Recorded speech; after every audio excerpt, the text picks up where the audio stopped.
la gente, con tal de obtener resultados rápidos, perder peso, perder grasa de manera muy rápida, pues caen en restringir su dieta en exceso, y esto tiene una serie de consecuencias. Empiezas a tener más hambre, que empiezas a tener más ansiedad por la comida, reduces tu actividad física de manera inconsciente. Lo más importante es la dieta. A ver, sí, la dieta es importante, pero hay otros aspectos del estilo de vida que sabemos que impactan directamente sobre la composición corporal, la salud. Cuando tienes más músculo y cuando entrenas fuerza, tu cuerpo utiliza mejor lo que le das. Es decir, lo que comes, tu cuerpo lo va a usar mejor. Que más allá de lo que pase en tu físico, de que pierdas un poquito más o menos de grasa, lo que estás haciendo te beneficia independientemente de que tú lo puedas ver. Porque comer mejor, cuidar tus hábitos, entrenar más duro, todo eso te beneficia, aunque tú no lo veas. Entonces, sigue haciéndolo. Bienvenidos a un nuevo episodio de Impacientes. Somos Víctor y Delia y somos médicos. Estamos seguros de que muchos de vosotros habéis intentado perder grasa o mejorar vuestra composición previamente, pero o bien no habéis conseguido los resultados que queríais, o puede que no hayáis podido mantener los resultados a largo plazo. Es por ello que decidimos ponernos en contacto con un experto en el tema, alguien que no solamente haya conseguido estos resultados en sí mismo, sino que haya podido también ayudar a cientos de personas a conseguirlo. En el episodio de hoy entrevistaremos a Alberto Cara, graduado en Ciencias del Deporte y experto en nutrición y obesidad. Esperamos que disfrutéis y aprendáis de esta entrevista tanto como lo hicimos nosotros. Bienvenido a Impacientes, Alberto. Muchas gracias por pasar esta mañana con nosotros. Muchas gracias a vosotros por invitarme, es un placer estar aquí, me encanta vuestro podcast, creo que hacéis una labor estupenda y es, maravilloso estar aquí con vosotros y poder tratar el tema que venimos hoy a tratar, que te dejo. Sí. La primera pregunta que quiero hacerte es para romper un poco las barreras mentales que muchas personas pueden tener, y es: ¿todo el mundo puede perder grasa? ¿Todos pueden hacer esta mejora de composición corporal? Que ya veremos, ya entraremos más en detalle qué diferencias hay. ¿O hay algún caso que digas, mira, es que por mucho que hemos trabajado, imposible, nada, no hay nada que hacer? La respuesta es un rotundo sí, todo el mundo puede perder grasa. Claro, tenemos que ver las características de la persona, la situación de la persona, para poder valorar el nivel de respuesta, los objetivos que se puede plantear, cómo va a llevar todo ese proceso y los resultados que va a obtener. Pero sí, todo el mundo puede tener mejora y normalmente no de una manera especialmente difícil, sino simplemente acertando en los cambios que debe hacer el estilo de vida. Porque has trabajado con un montón de personas diferentes, ¿no? Y has visto que diferentes perfiles con diferentes contextos, todos ellos han podido conseguirlo. Sí, bueno, esa es una de... o sea, he podido ver en diferentes personas de diferentes edades con situaciones dispares, personas de más de 60 años, ¿no? Que siempre se habla de la edad, ¿no? Es que a partir de la edad el metabolismo se ralentiza y ya no puedes perder grasa. O personas que siempre han tenido obesidad, que están en mediana edad, 40, 50 años, que dicen, no, yo es que por genética siempre he tenido este problema y siempre he tendido a engordar. Y realmente es que, como decía antes, ¿no? Simplemente no están atendiendo a los puntos que deben tener muy en cuenta, que no son tan complicados y que cuando se empiezan a implementar esos cambios, normalmente se obtienen mejoras. Algunas personas tendrán resultados más fácilmente, de manera más rápida, se podrán plantear objetivos más ambiciosos, y otras personas quizás tengan más dificultades, pues, como decía antes, por predisposición, por sus circunstancias personales, que se puedan implicar más o menos en integrar todos esos puntos, ¿no? Que ahora iremos tocando y que les van a ir llevando a ese objetivo de perder grasa. Pero sí, claramente todos podemos mejorar. Entonces, ¿por qué tanta gente no consigue cambiar su composición corporal? Normalmente, y lo que vemos es que las personas desvían su atención a aspectos que quizá no determinan, o al menos no en gran medida, los resultados. Por ejemplo, pues podemos ver personas muy preocupadas por comer este alimento sí o este alimento no, y quizá ni siquiera nunca se han planteado que tienen que hacer entrenamiento de fuerza y ganar masa muscular o incrementar su actividad diaria. Es decir, aspectos que suenan muy llamativos, que quizá han visto de otra persona que ha conseguido resultados, o quizá han visto en un reel de 1 minuto que alguien les cuenta que con esto es la magia, ¿no? Para conseguir esos resultados que nunca has tenido. Y esos aspectos que muchas veces todos sabemos, pero nunca sabemos cómo implementarlos, y que sí van a determinar en mayor medida los resultados, pues se olvidan o no se abordan de la manera correcta. Vamos a entrar en detalle en todos y cada uno de ellos, pero así por encima, ¿cuáles dirías que son los principales errores que comete la gente y que le impiden conseguir esta pérdida de grasa y cambio de composición corporal? Bueno, los errores que vemos más frecuentemente en consulta, que se suelen cometer con normalidad, van sobre todo asociados a la alimentación y al mismo tiempo a centrar todo en la alimentación. Os explico. La gente suele tratar de seguir un tipo de dieta concreta que normalmente no les convence, no la van a sostener, no se sienten a gusto con esa dieta.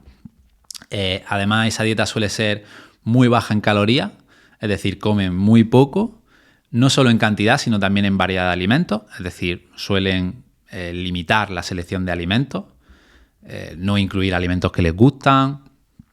Y en cuanto a atribuirle demasiada importancia a la alimentación, me refiero a que se ve el proceso de mejora de la composición corporal, de pérdida de grasa, pérdida de peso, como un proceso en el que lo más importante es la dieta. A ver, sí, la dieta es importante, pero hay otros aspectos del estilo de vida que sabemos que impactan directamente sobre la composición corporal, la salud, como el ejercicio, ¿no? Cuánto te mueves, si haces fuerza, haces entrenamiento de fuerza, ¿no? Cómo descansas, estás descansando bien, tienes tu horario de descanso desestructurado, vives estresado. Hay muchos puntos que no se suelen atender y que son muy importantes para conseguir ese objetivo. Perfecto, pues si te parece vamos a ir entrando poco a poco en todos y cada uno de estos errores e incluso más cosas que no hayamos mencionado ahora. Me parece un buen punto de partida el tema del balance energético, déficit calórico. Cuéntanos un poco qué es un déficit calórico y si realmente es necesario para perder grasa. El déficit calórico, definido de manera muy simple, sería gastar más energía de la que ingieres. Es decir, que el conjunto de tu metabolismo basal, la actividad física que realizas, esté por encima de la ingesta, de lo que comes. ¿Es necesario para perder grasa? Sí, es imprescindible. El tema está en cómo se aborda ese déficit calórico, porque normalmente lo que vemos es que la gente, con tal de obtener resultados rápidos, perder peso, perder grasa de manera muy rápida, pues caen en restringir su dieta en exceso, de manera que ese déficit es, digamos, muy drástico, y esto tiene una serie de consecuencias, pues por diferentes mecanismos que nuestro cuerpo tiene para ahorrar energía cuando lo sometemos a esa situación de déficit. Entonces, la manera en la que se gestiona y se genera ese déficit calórico es clave para que el proceso de pérdida de grasa sea efectivo, sea sostenible y sea saludable.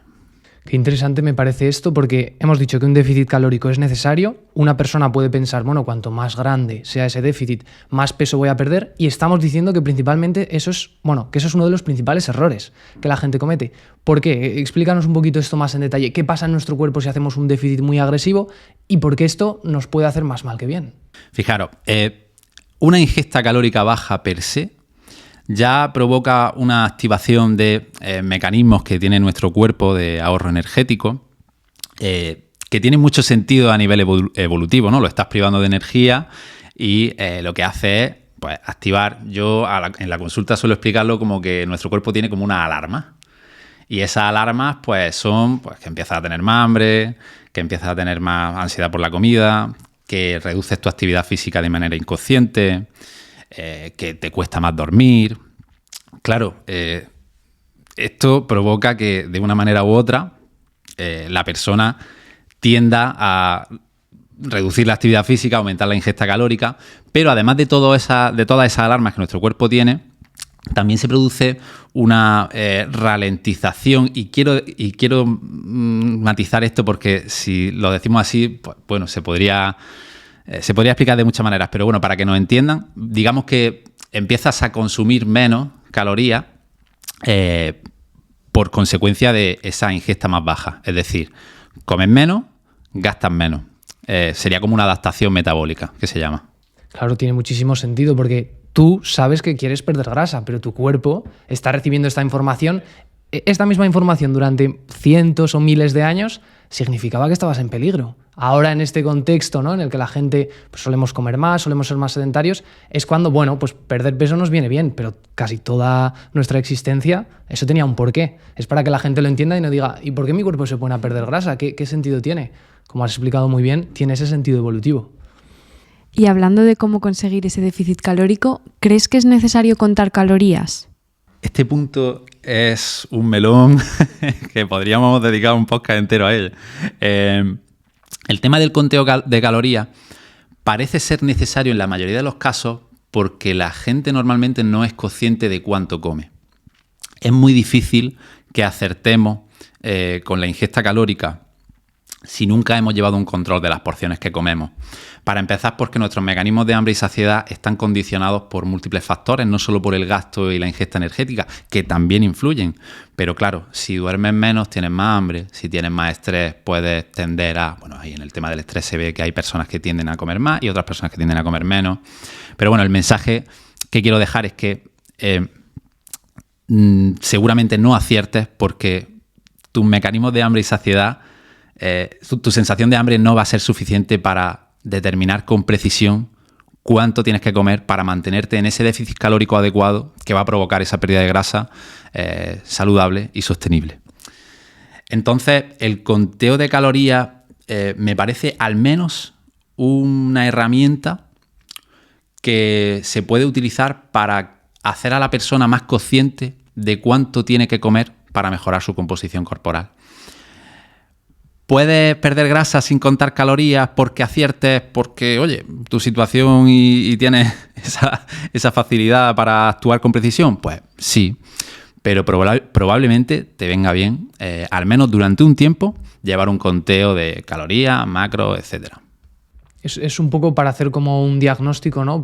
Te hemos visto en redes que también lo dices mucho, que tendemos a infravalorar lo que comemos, ¿no? Decías, y a sobreestimar lo que gastamos, ¿verdad? Y eso nos hace una foto de, oye, esto es lo que está pasando en realidad. Totalmente. Además, mira, no habéis visto que es muy común personas que van a hacer ejercicio, que van a hacer una ruta en bici o corriendo. Bueno, es que hoy ya he entrenado y ahora me puedo pegar un festín. Y digo, bueno, mira, perdona, probablemente el ejercicio que has hecho no ha provocado ese gasto calórico tan inmenso como piensas, que te puedes permitir esas licencias, ¿no? Y claro, sí, básicamente es lo que tú has dicho, ¿no? Infravaloramos lo que comemos y sobreestimamos lo que gastamos. Luego, también es muy fácil añadir calorías sin darnos cuenta. O sea, hasta, por ejemplo, las bebidas azucaradas, los aceites mismamente, la gente no tiene en cuenta... Yo pongo a veces las cantidades en los planes en los que viene todo medido. El aceite es una de las cosas que se mide, ¿no? La gente normalmente no mide el aceite. Claro, si 10 mililitros de aceite te están metiendo 100 calorías y es un chorro que lo echas y no te das cuenta y vas sumando calorías. Entonces, es que es muy complicado que la persona... De hecho, incluso con un plan, muchas veces tienes que sentarte con la persona y, por ejemplo, en casos que ves que la persona no avanza y tal, dices, oye, ¿qué está pasando aquí, no? Pues normalmente siempre encuentras que incluso con el plan tienden a meter más calorías sin darse cuenta. Eso es súper frecuente. Y una cosa que va un poco en esta línea con lo que comentabas de que nosotros mismos no somos capaces de controlar lo que comemos, yo creo que también es como por el consumo de productos ultraprocesados que desbarajustan un poco nuestros mecanismos de hambre-saciedad, ¿no? Yo creo que al final si nos alimentáramos como estrictamente de alimentos naturales, como que el cuerpo sí que conseguiría terminar regulándose todo, ¿no? Perdón. Sí, bueno, entre los factores que comentaba antes que influyen a que las personas no seamos precisos a la hora de estimar la ingesta calórica y por eso ese conteo de calorías pues puede ser una buena herramienta para mantenernos en la ingesta que debemos tener para mantenernos en déficit calórico, un déficit adecuado, ¿no? Sostenible, saludable. Pues está la exposición y el acceso a alimentos que, bueno, ultraprocesados o alimentos que tienen sabores más intensos y que provocan esa respuesta que fomenta el consumo excesivo.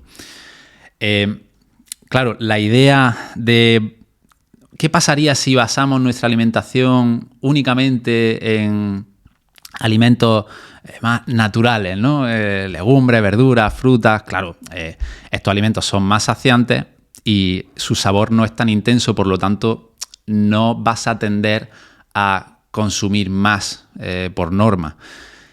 Sí, se podría decir que es más difícil que una persona gane grasa alimentándose solo de eso, pero aún así podría ganarla, porque también podría estar en superávit calórico. Sí, pero entonces, es un ejemplo que siempre hablamos Víctor y yo, de que es muy difícil atiborrarte a brócoli. O sea, no te vas a dar un atracón a brócoli. Sin embargo, con unas patatas fritas o unas galletas, sí.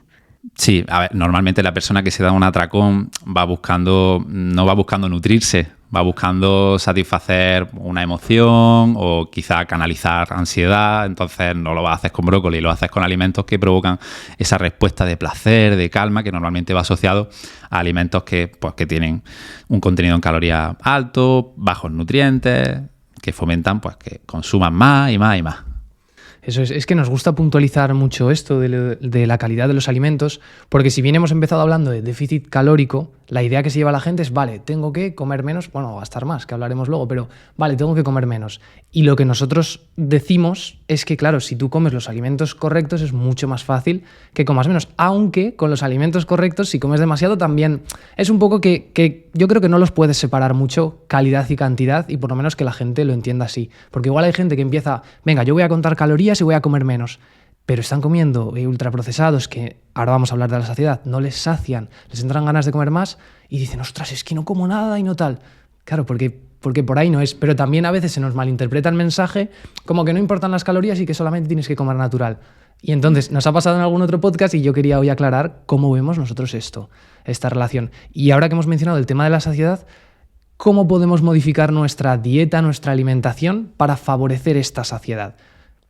Bueno, vería qué alimentos tienen una densidad calórica más baja. El concepto de densidad calórica puede hacer referencia al volumen que ocupa el alimento respecto a las calorías que tiene. Por ejemplo, pues la nocilla tiene una densidad calórica muy alta porque contiene muchas calorías en poco volumen de alimento, no provoca una saciedad como provocaría quizá pues la patata, que tiene una densidad calórica muy baja. Entonces sí, es una buena estrategia el hecho de priorizar alimentos de baja densidad calórica dentro de la selección de alimentos que realizas en tu dieta. Luego sí que hay otras estrategias, como por ejemplo incrementar el consumo de proteína, que se ha visto también que tiene un efecto saciante, y la fibra, que yo le digo el héroe anónimo de la nutrición porque nadie habla de la fibra, y la fibra es maravillosa, no solo para la saciedad, sino también que tiene efectos muy positivos para la salud. Entonces, incrementar el consumo de alimentos altos en fibra, como vegetales integrales, verduras, frutos secos, semillas. Bueno, frutos secos son muy calóricos, pero son muy saciantes también. Tubérculos, legumbres. Estos alimentos, pues, tienen un efecto saciante, no solo saciante, sino que también tienen efectos muy positivos sobre la salud en general. Y en esta recomposición corporal, ¿qué distribución de macronutrientes deberíamos llevar? Porque ¿deberíamos eliminar los carbohidratos de la dieta? Punto muy interesante.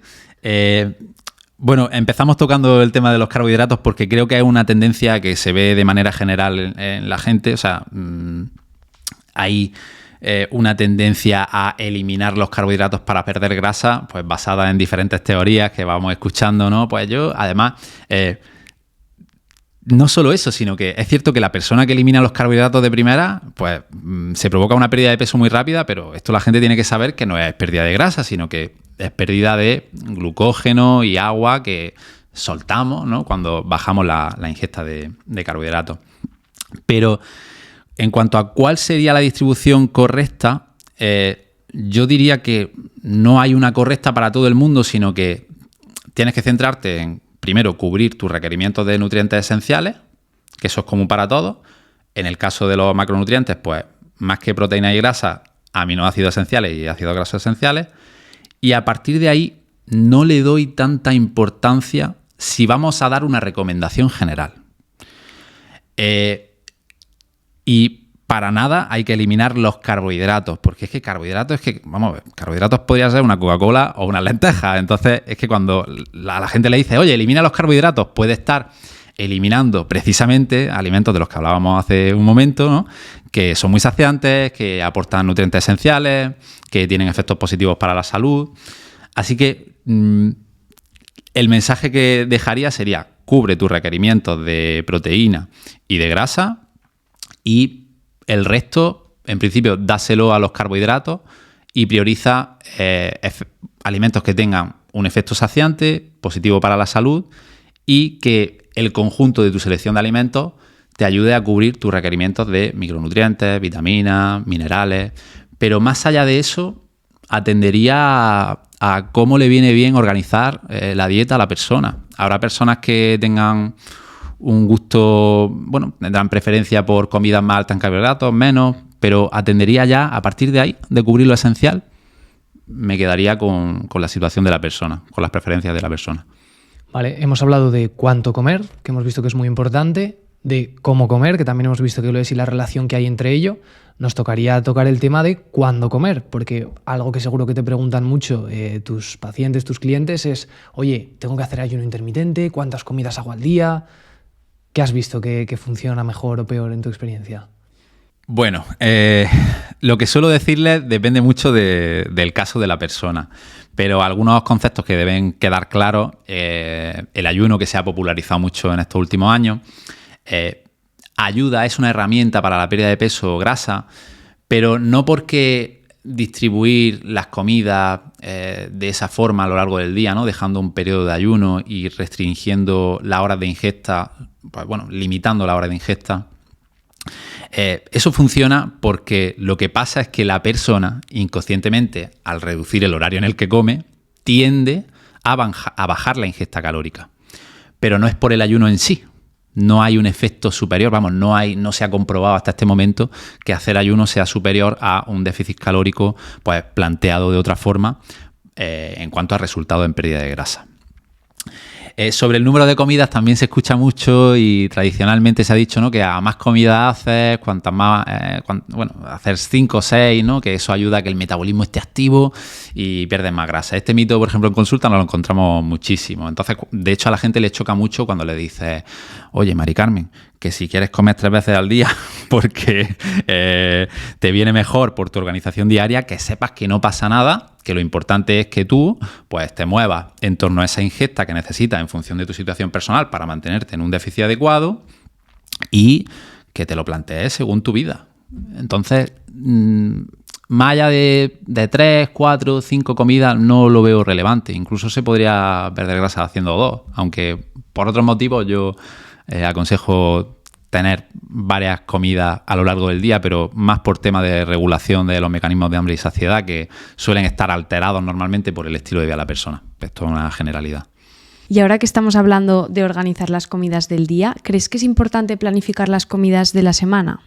Yo, por ejemplo, a mis clientes, a la mayoría les doy como una estructura de lo que tienen que hacer en cuanto a: estas son las comidas, estas son las opciones que tienes, estas son las cantidades en las que te tienes que mover, y ellos normalmente con eso se manejan bastante bien.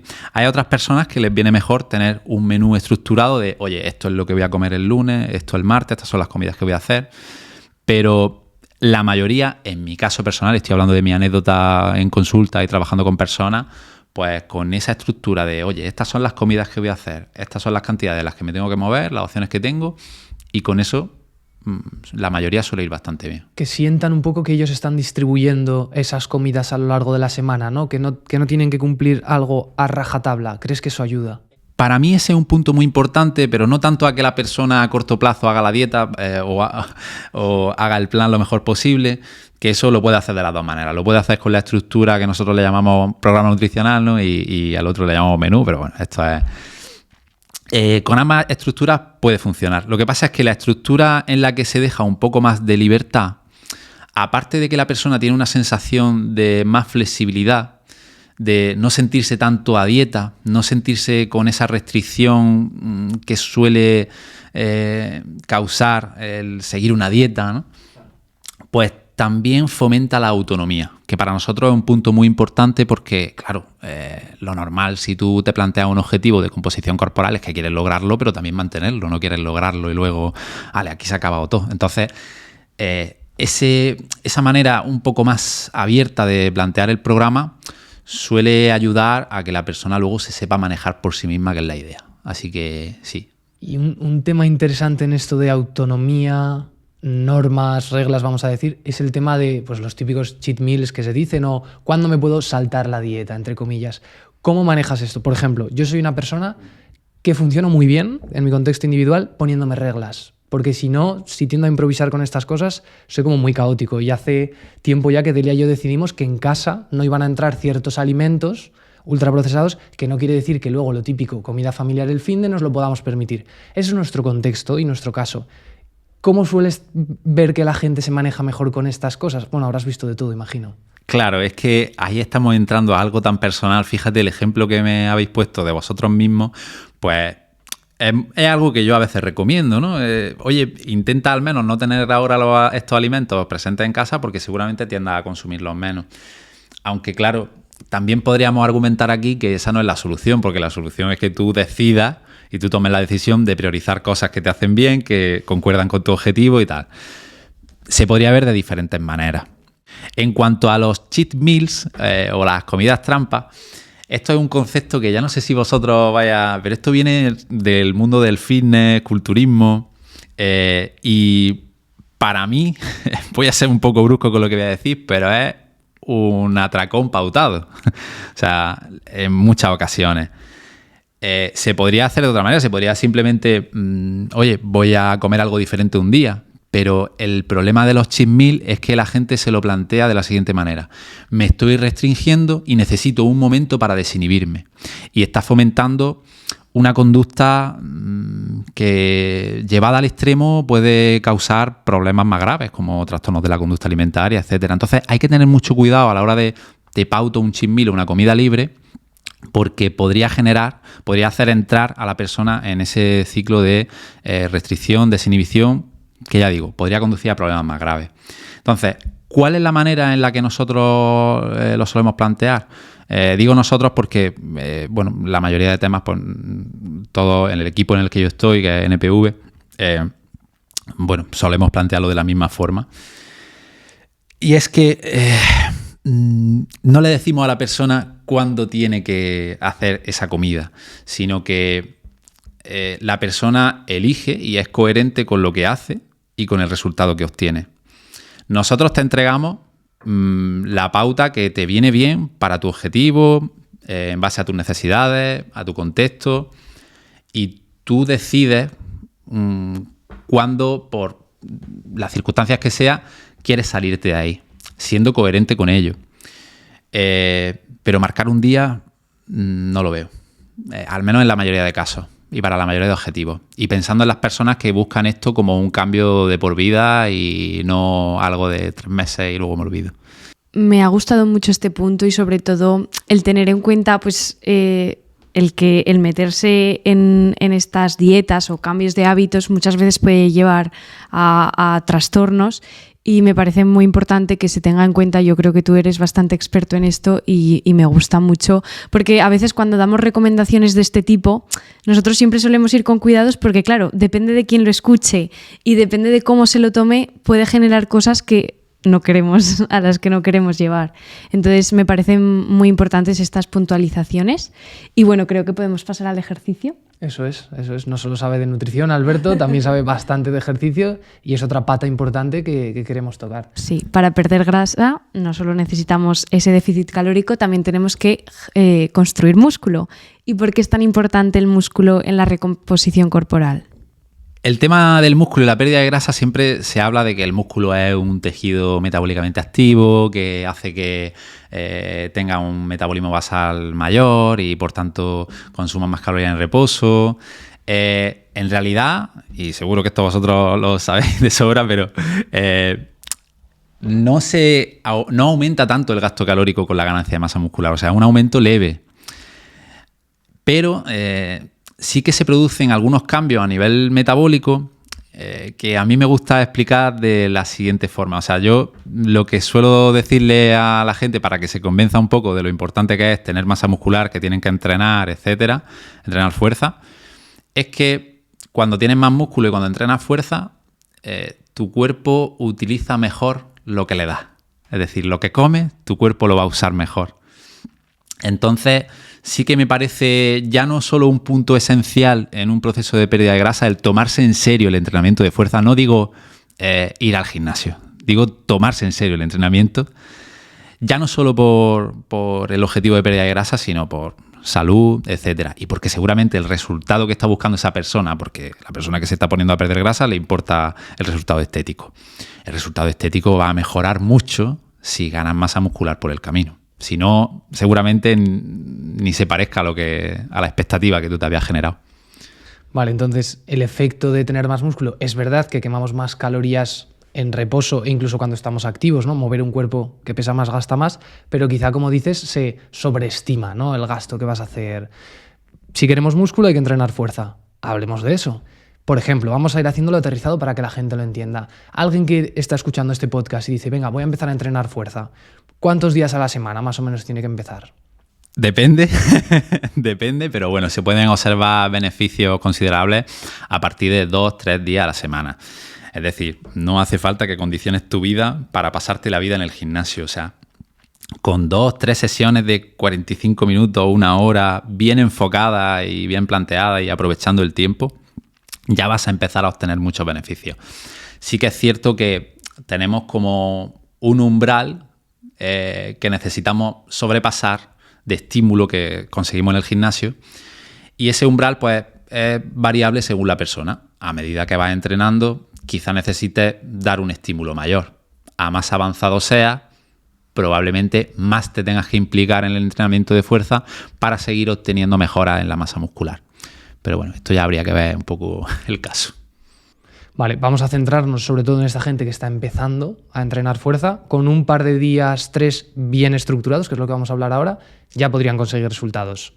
Estás hablando de dar el estímulo correcto. Y eso, y bueno, ya has mencionado antes también, que me ha gustado mucho, no ir al gimnasio solo, sino entrenar bien. ¿Puedes explicar la importancia que tiene la intensidad y entrenar correctamente para conseguir resultados? Porque estoy seguro que mucha gente, o lo habrás escuchado tú y lo escuchamos nosotros, es que yo hago deporte, yo entreno y aún así no tengo resultados. ¿Por qué puede ser? Fijaros que esto es un tema más que recurrente normalmente en las personas con las que trabajamos y que no están muy puestas, ¿no?, en lo que tienen que hacer para conseguir su objetivo. Normalmente de lo que más tenemos que concienciar es precisamente de lo que estás comentando tú, Víctor, y es de la intensidad entrenando. Digamos que la magia del entrenamiento de fuerza se produce cuando tú llegas a un nivel de intensidad que en el entrenamiento de fuerza pues se mide según la cercanía al fallo muscular. El fallo muscular es ese punto en el que tú, por más que intentes vencer la carga que estás utilizando, no eres capaz de subir la barra, de sacar esa repetición, ¿no? Y no eres capaz, aunque te pongan una pistola en la cabeza y te estén diciendo... O sea, eso es muy importante porque normalmente no se falla a nivel muscular, sino que se falla a nivel mental. O sea, que paramos la serie mucho antes de lo que en realidad nuestro músculo podría soportar, ¿no? Digámoslo así. Entonces, ¿qué pasa?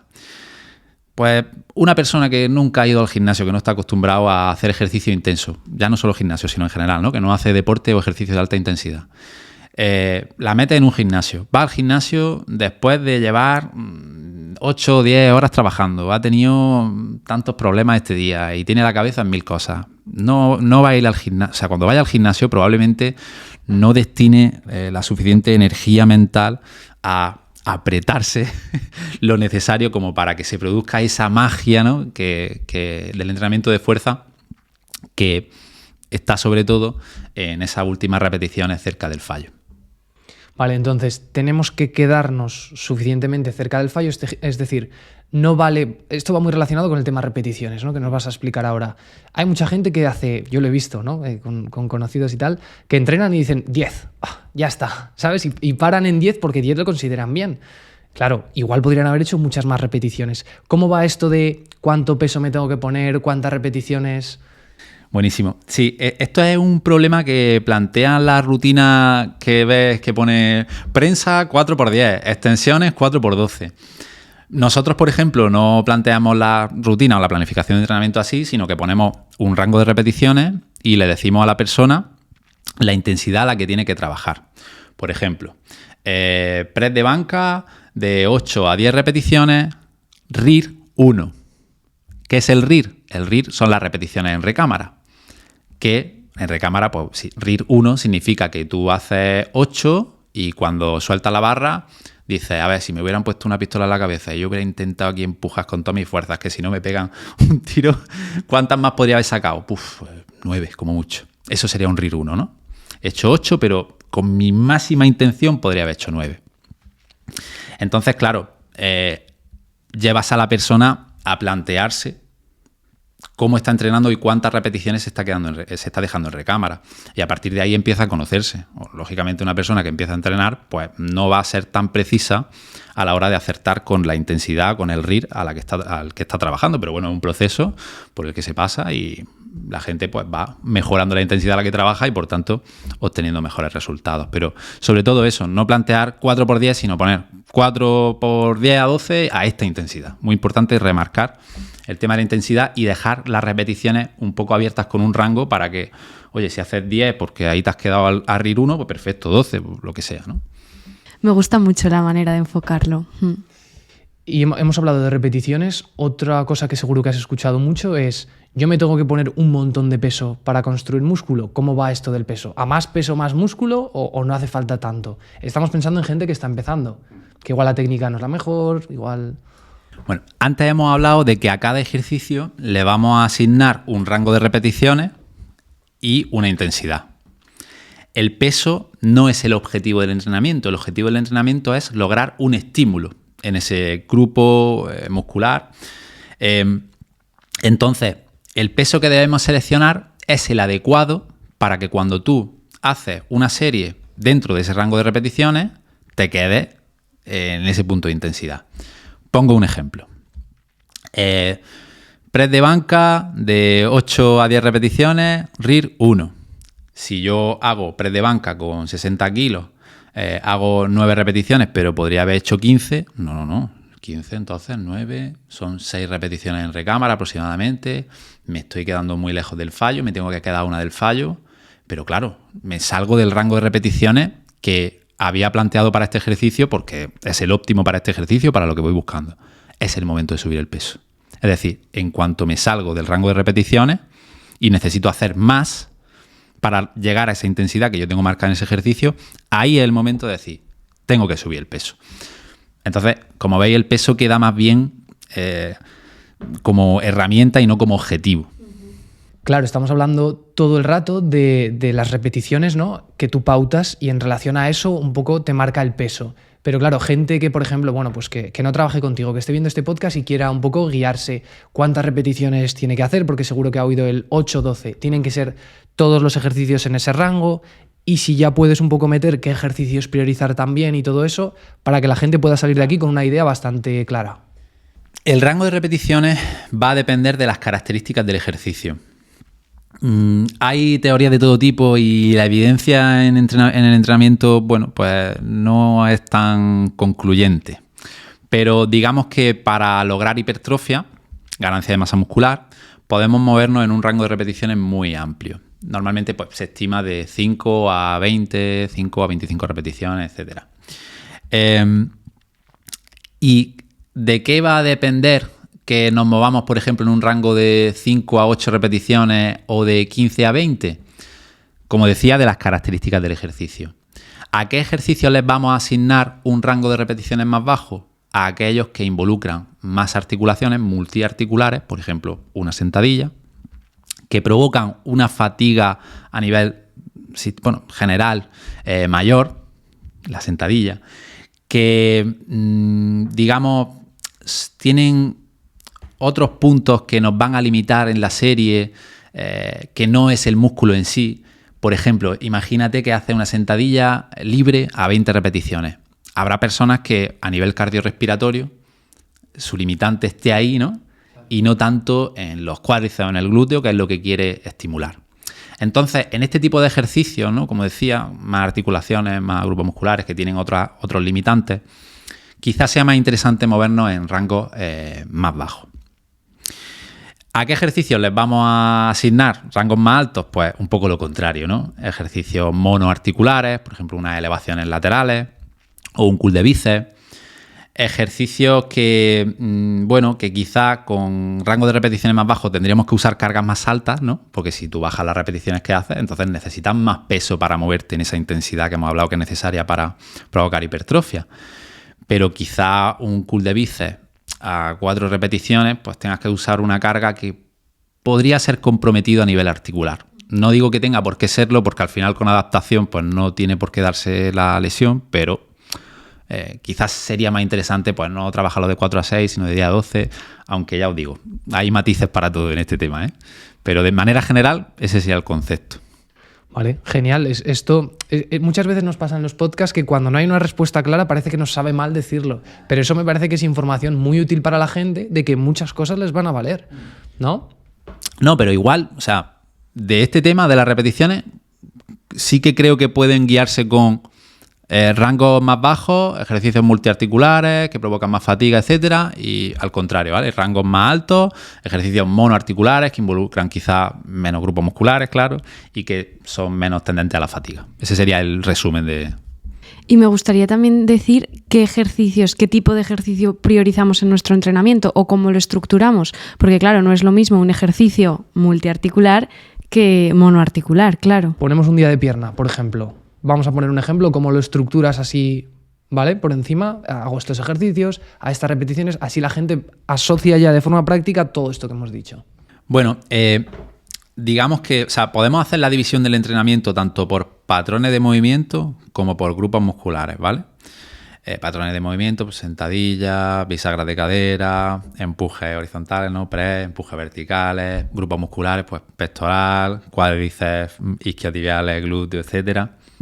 Entonces, a la hora de determinar, oye, un día de pierna, ¿cómo podría ser? Pues tenemos que saber que cada grupo muscular es interesante que lo trabajemos en diferentes rangos de repeticiones, ya que hablábamos antes de las repeticiones, con diferentes tipos de resistencia, diferentes perfiles de resistencia, que esto los conseguimos pues variando barras, mancuernas, máquinas, poleas, y desde diferentes ángulos. Entonces, ¿qué haremos? Por ejemplo, en un día de pierna, pues vamos a seleccionar un ejercicio multiarticular que involucra quizá pues todo el tren inferior, como una sentadilla libre, una prensa, una variante de sentadilla, una sentadilla jaca. Podemos meter, por ejemplo, 2 ejercicios como ese. Luego podemos pasar a un ejercicio monoarticular, como serían las extensiones de cuádriceps, que podemos trabajar en un rango de repeticiones distinto, implementar diferentes técnicas. Otro monoarticular como sería un curl de isquio, sentado, tumbado, de pie, que igual que las extensiones pues podríamos abusar un poco más de las repeticiones o de otras técnicas. Y bueno, si estamos hablando de tocar todo el tren inferior, pues quizá alguno más analítico de glúteo o un empuje de cadera. También el gesto de abducción y abducción, que se suele olvidar bastante. Los abductores, ojo, cuidado, que hay que trabajarlos, y además influyen mucho también en la estética de la pierna y en la prevención de lesiones. Pues ese es el que siempre me quiero saltar yo. Ese hay gemelos. Pues entrénalos, que yo me los lesioné. Entrénalos. Vale, ahora que creo que ya hemos aclarado todo en torno al entrenamiento de fuerza, tengo una pregunta. Para esta recomposición corporal, ¿también necesitamos meter ejercicios de cardio? Puede que no los necesitemos, pero seguramente sea muy interesante que los incluyamos. Es decir, ¿se puede perder grasa? ¿Se puede hacer una recomposición corporal sin entrenar el cardio específicamente? Sí, porque si entrenas fuerza, gestionas bien tu dieta, gestionas bien el estilo de vida general, descansas, tienes un horario de sueño estable, no tienes estrés, todas estas cosas, ¿no? Si todo funciona, puede que no necesites el cardio, pero el cardio me parece una herramienta muy interesante en primer lugar porque incrementa el gasto energético, por tanto nos facilita mantener el déficit energético. El flujo energético es más alto, esto significa que gastas más, comes más, pero te sigues manteniendo en déficit. Al comer más, al poder comer más y seguir manteniéndote en déficit, estás incluyendo más nutrientes en tu dieta, más variedad de alimentos, te sacian más. Entonces, por ahí el cardio podría facilitar pues, la sostenibilidad, ¿no?, de ese proceso de pérdida de grasa y la efectividad también. Y ya no solo por el gasto calórico, hay un punto que no es tan conocido sobre el tema del cardio, que sobre todo es muy interesante en personas con un porcentaje de grasa corporal alto. Y es que tu capacidad cardiopulmonar, esto al final es la eficiencia con la que tu corazón y tus pulmones envían sangre y oxígeno a los diferentes tejidos del organismo. Y entre ellos el tejido graso. Imaginaros un contexto de una persona con exceso de grasa corporal y una capacidad cardiopulmonar muy baja. Tu organismo lo que va a hacer es enviar sangre y oxígeno a los tejidos que son imprescindibles para la supervivencia. Y el tejido graso va quedando, digamos, apartado, ahogado, para que no lo entienda la gente. Y eso va provocando una serie de daños que podría dificultar la pérdida de grasa. Entonces, solo el hecho de mejorar tu cardio, ya no solo es que gastes más calorías, sino que, va a respirar mejor el tejido graso y va a poder irse, que es lo que quiere. No sé si así se entiende, pero... Sí, se entiende perfectamente. Por no hablar ya de todos los beneficios en salud, la relación del VO2 max con la longevidad y todo eso que lo obviamos. Por supuesto, aquí. Sí, por supuesto. Quería hablar únicamente con el objetivo de pérdida de grasa. Muy claro. Y bueno, la siguiente pregunta yo creo que obligada es, vale, cardio sí, a regañadientes no lo dirá alguno, ¿qué tipo de cardio? Porque hay de alta intensidad, de más baja intensidad y más duración, ¿son todos iguales, alguno mejor? Teniendo en cuenta que el objetivo de esta persona que quiere mejorar la composición corporal es tener el ratio músculo-grasa, o sea, la proporción la mayor posible de músculo y la menor posible de grasa, la prioridad es el entrenamiento de fuerza, porque el gasto calórico lo podemos conseguir por otro lado, ¿no? Aumentando la actividad o retocando la ingesta. Entonces, el cardio que hagas no debería entrometerse o no mucho en tu rendimiento entrenando fuerza, que va a ser uno de los puntos clave para tus niveles de masa muscular. En cambio, el VO2 max, que lo mencionaba antes, pues se ha visto que se puede mejorar con un cardio, se le suele llamar de media intensidad a 100, 110, 120 pulsaciones. Para aterrizarlo a la gente, a una intensidad a la que puedas hablar, más o menos. No muy fácilmente, pero que puedas hablar. Esa sería una intensidad adecuada. Y en cuanto a la duración, pues depende también un poco de la condición de la persona, del tiempo que tenga. Ahí ya entramos en individualizar. Entonces igual 1 día, 2 días a la semana de cardio de intensidad moderada serían un buen complemento al entrenamiento de fuerza. Sería un buen complemento e insisto, el incluir más o menos ya entraríamos a tener que valorar el contexto de la persona, pero sí, 60 minutos a la semana, 90 minutos, 120 minutos a la semana, acumular en ese rango de 100, 120 pulsaciones, ya podría ser un buen estímulo para tu patata. Y claro, para que la gente lo entienda bien, ¿esto quiere decir que el de alta intensidad es inferior o algo del estilo, o simplemente que no es tan necesario? Antes hablábamos de que la idea es no entrometerse, no interferir demasiado en el rendimiento entrenando fuerza. Entonces, el cardio de alta intensidad, pues quizá tiene más interferencia que este cardio que te mencionaba de menor intensidad. Entonces, por eso mi recomendación es esa, pero que podría también tener su cabida, se podría estructurar dentro de la planificación de entrenamiento. He ido un poco a optimizar. Claro, sí. Genial.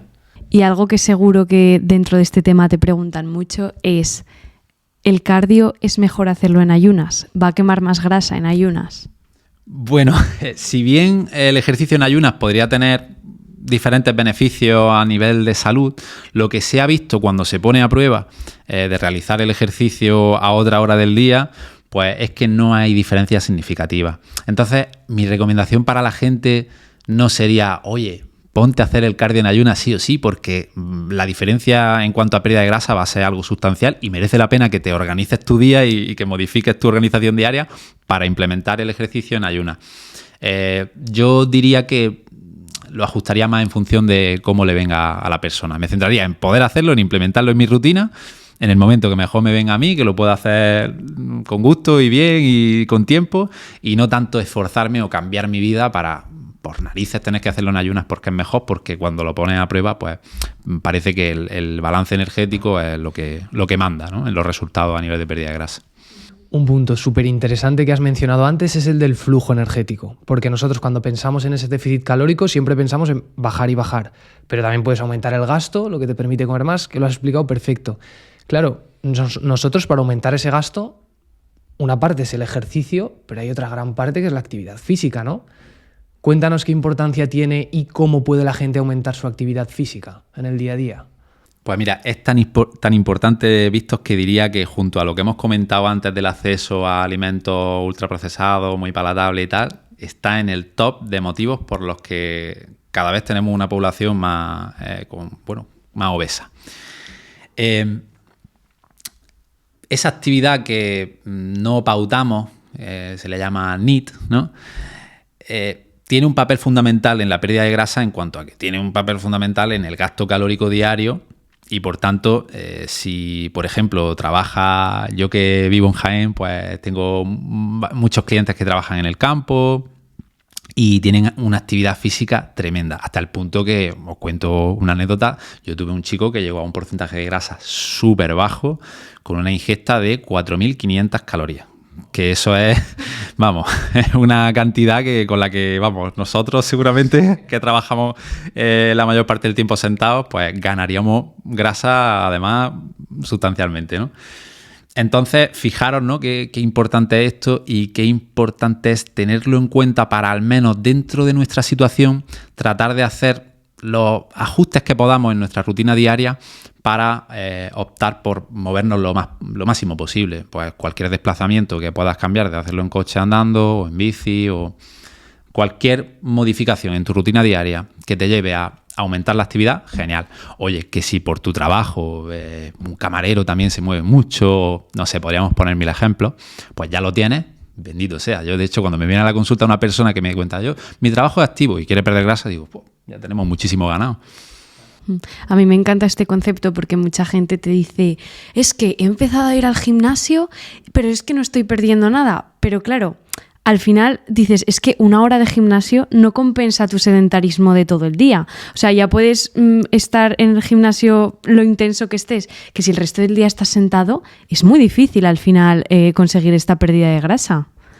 De hecho, el entrenamiento de fuerza, aunque es muy importante la pérdida de grasa, no es que sea un ejercicio que provoque un gasto calórico muy grande, por ejemplo, en comparación al cardio. El cardio se gastan más calorías, pero es que digamos que la proporción de gasto calórico, o sea, nuestro gasto calórico total va a estar muy condicionado, casi incluso más por nuestra actividad diaria que por el ejercicio que hacemos. Entonces, sí, estoy muy de acuerdo ahí en que es un punto a considerar que normalmente se olvida. Bueno, Alberto, yo creo que has dado un montón de consejos ya a nivel de nutrición, a nivel de ejercicio, has mencionado también otras esferas que son importantes, pero una idea muy importante que has dicho al principio del episodio es, mucha gente ya sabe varias de estas cosas, lo que cuesta es implementarlo y mantenerlo en el tiempo. Tú has trabajado con mucha gente. ¿Qué consejos has visto, llamémoslo trucos, llamémoslo como quieras, que facilitan esa adherencia a largo plazo, que es un factor fundamental para conseguir el objetivo? El resumen de todo sería plantear objetivos realistas, ajustar las expectativas, porque las expectativas nos están condicionando continuamente, nos condicionan en la vida en general, pero en los procesos de mejora de la composición corporal, donde nos fijamos un objetivo, una idea de lo que vamos a conseguir, también. Así que lo que yo haría sería sentarme a valorar mi situación personal, mi vida, y ver cómo puedo integrar todos esos puntos. Tengo que hacer entrenamiento de fuerza, cuántos días le puedo dedicar, cuánto tiempo, en qué momento lo voy a encajar, qué puntos son importantes dentro del entrenamiento. Cuando vaya al gimnasio voy a tener en cuenta estos puntos para aprovechar el tiempo que paso allí. Tengo que empezar a comer mejor, tengo que ver cómo me organizo mi día a día, cuántas comidas puedo hacer, 3, 4, 5, las que sea, qué me viene bien. Voy a fijar ese número de comidas, voy a anticiparme a los imprevistos y a tratar de seguirlo lo mejor posible. a seleccionar alimentos que no solo me ayuden a conseguir mi objetivo de mejorar la composición corporal, la salud, sino que también me gusten y disfrute. Voy a ver qué cosas puedo cambiar en mi día a día para moverme un poco más, para ganar media hora de sueño porque estoy durmiendo poco. En definitiva, ver cómo es tu vida y ver cómo puedes integrar de manera realista y coherente con lo que quieres todos esos hábitos en tu día a día. Brutal. Me encanta. ¿Y cómo podríamos medir ese progreso de forma saludable también, ¿no? Porque seguro que muchas personas en lo único en que se fijan es en el peso, y al final eso yo creo que es lo mismo de fijarse en números, igual que las calorías, igual que, ¿no? Bueno, a esto en nutrición le llamamos pesocentrismo y es una lacra porque claramente y como ya muchísima gente sabe y cada vez creo que hay más conciencia sobre esto, pues el peso no es el único medidor, sino que a veces, pues bueno, yo he tenido casos tanto de chicos como de chicas que tienen el mismo peso en el antes que en el después, la composición corporal es totalmente diferente, su salud se ha transformado y estéticamente lucen, bueno, distintos. Entonces, más allá del peso, pues están por ahí también los contornos que nos ayudan, pues por ejemplo, en los hombres que solemos acumular grasa en el abdomen, pues puede ser un buen medidor en el perímetro de cintura. Las mujeres también acumulan en el abdomen, pero son más tendentes a otras zonas quizás.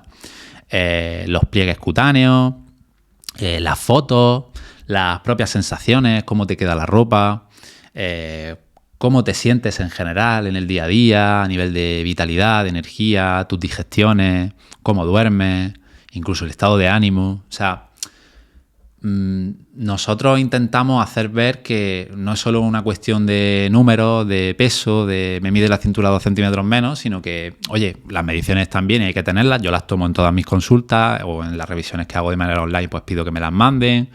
Las fotos, insisto, me parecen una manera muy objetiva también de verlo, si se realizan de la misma manera, de la misma forma, en la misma hora del día y todo esto. Pero más allá de eso, creo que hay más cosas que valorar dentro del proceso y que tienen mucho que ver con que lo estemos haciendo bien, con que las consecuencias de lo que estamos haciendo vayan a ser positivas a largo plazo y no nos vayamos a generar problemas que no tenemos por querer ver un cambio en nuestro físico, y sobre todo que luego lo vayamos a sostener, que es el principal problema en los procesos de mejora de la composición corporal, pérdida de grasa, etcétera. La sostenibilidad, que la manera en la que lo haga, luego lo sostenga. Y, por ejemplo, ¿trabajáis con bioimpedancia? ¿La recomendáis? ¿La utilizáis? Tenemos bioimpedancia. Os confieso aquí que yo no miro prácticamente los valores de la bioimpedancia. O sea, los tengo ahí registrados, pero yo en mis consultas no digo que no haya otros métodos, otras maneras de hacerlo. También si la persona quiere los valores de la bioimpedancia se le entregan. Porque, ¿qué es la bioimpedancia? Que no lo hemos dicho. La bioimpedancia es una báscula que mediante señales eléctricas pues te arroja unos datos de porcentaje de grasa, de cantidad de agua, de músculo, que no son del todo exactos, pero por el mecanismo, vamos, tampoco soy un experto en básculas, ¿vale? Pero se sabe que no es del todo exacto, que tenemos otros métodos como una antropometría bien hecha, con pliegues, con contornos, está también el DEXA, hay una serie de escáneres. Ya os digo que tampoco estoy muy puesto en estos métodos. Pero en el día a día creo que con el propio peso corporal, dándole la importancia que tiene, con los contornos, con los pliegues que te interese a ti medir según la persona, con lo que te va contando la persona y con lo que vas viendo de la persona. Puedes hacer fotos por tener algo más objetivo. Puedes hacer de vez en cuando también una antropometría completa que es un poco más exacta que la bioimpedancia. Y eso sería como lo hacemos nosotros. Para la persona, creo que simplemente con cómo se va a sentir y se va a ver, yo creo que ya es suficiente medida y que no hay que calentarse la cabeza en llevar un control del peso, de las mediciones, de estar toda la semana, todos los días pesándote. Esas personas que se pesan todos los días, bueno, está bien, en algunos casos tener la media del peso semanal y todo esto es más exacto que pesarte cada X tiempo, pero yo es que intento que no se obsesionen con los números. Es que lo veo tanto y veo tantas personas que vienen a la consulta que han mejorado muchísimo y se sienten mejor, se ven mejor y el peso es el mismo y ya los tienes 2 semanas tristes hasta la próxima consulta y dices, pero bueno, si es que va genial, si es que simplemente la báscula hoy ha marcado esto y no sabemos por qué ha marcado esto, porque influyen muchísimos factores. Me ha gustado mucho cómo has explicado todo, Alberto. Me gustaría que ahora nos contaras, si una persona que nos está escuchando solo se tuviera que quedar con 3 ideas clave del episodio, ¿cuáles te gustaría que fueran? Si hablamos de conseguir un cambio en la composición corporal y que ese cambio suponga algo positivo en tu vida y algo que mantengas a largo plazo, te diría, el primero, que lo mencioné antes por encima, ajustar las expectativas, no planteártelo como si hago esto voy a obtener esto, sino que voy a descubrir qué pasa si empiezo a implementar esto en mi vida y voy a ir disfrutando de las recompensas que voy obteniendo por el camino. La segunda, no verlo como un proceso de A a B, en el que solo importa llegar del punto A al punto B, sino que tengo que tener en cuenta cómo lo hago, porque según cómo lo haga, las consecuencias en tu salud y en otras áreas de tu vida y la sostenibilidad de ese cambio va a ser muy diferente. Entonces, expectativas, no tener expectativas, sino enfocarlo en descubrir, tener en cuenta cómo se hace por las consecuencias y por lo que pasa después. Y por último, destacaría tener en cuenta que la composición corporal no es solo obtener un cambio en tu físico, sino que la composición corporal es mucho más en cuanto a que es mediadora en casi cualquier desenlace en salud. Entonces, algo que te va a ayudar mucho a mantenerte en el camino es tener en cuenta que más allá de lo que pase en tu físico, de que pierdas un poquito más o menos de grasa, lo que estás haciendo te beneficia independientemente de que tú lo puedas ver.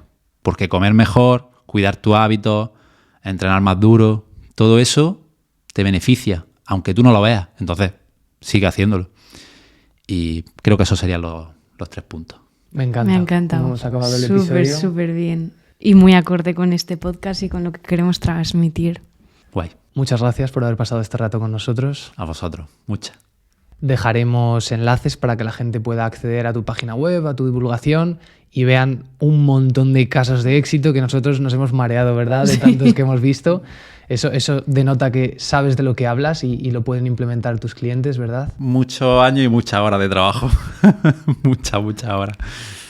Pues gracias a los que habéis llegado hasta aquí. Nos vemos la semana que viene en un nuevo episodio. Adiós. Adiós.